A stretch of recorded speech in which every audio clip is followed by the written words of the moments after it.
My name is Michael Wilson, and I've been a police officer for over 19 years. I've been employed by the Anchorage Police Department for over 10 years. I'm a senior patrol officer assigned to the patrol division, and I've spent my entire APD career on patrol.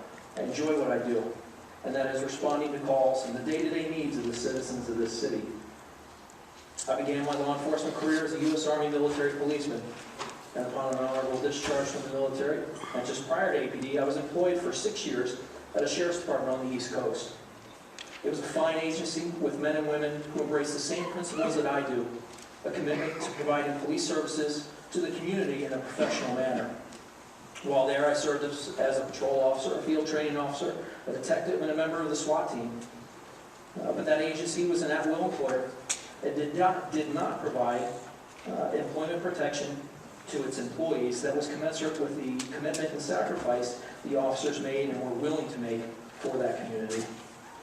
I was subjected to a never-rotating schedule, working 12-hour shifts, moving from day shift to night shift every 28 days. And to add to that chaos, my days off were opposite from week to week. That was the way that management saw fit to run things. Additionally, there was no such thing as seniority, and overtime was governed by the good old boy system, a cronyism wherein you had to be friends with the right folks in order to be offered overtime. This left the individual officer to fend for himself and hope he or she was in the right clique. Those are some of the many reasons that led me to APD. Working for the City of Anchorage has been a privilege and an honor. The Anchorage Police Department has, for quite a long time, been viewed around the nation as an elite department with some of the highest standards for both the hiring process and its training and work standards. Because of the compensation offered by the city, it has attracted and continues to attract some of the highest quality candidates for employment. If this ordinance were to pass and limited the union's ability to fairly negotiate for its members' benefits, the type of candidates and hence the quality of officers the city will start to see over the next few years will decline, bringing with it problems far beyond what anyone is obviously anticipating, and I've seen it. And this ordinance affects almost all city employees in that respect.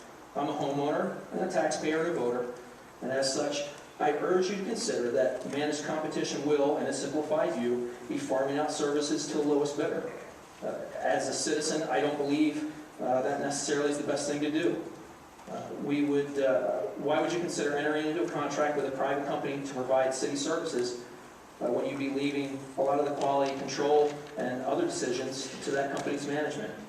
Do you want the employee who's willing to work for the least amount of money to ensure that your drinking water is safe, or that your city vehicle has been maintained properly, or is responsible for your child's safety while swimming at one of the city's pools? I don't.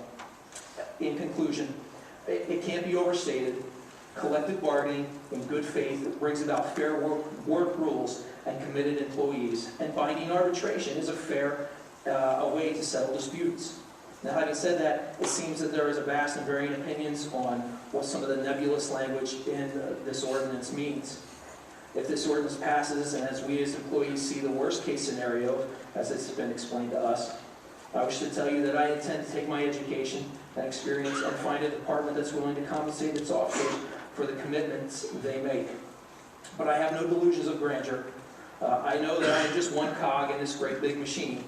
And if I pop off, the administration will simply pop another cog back on.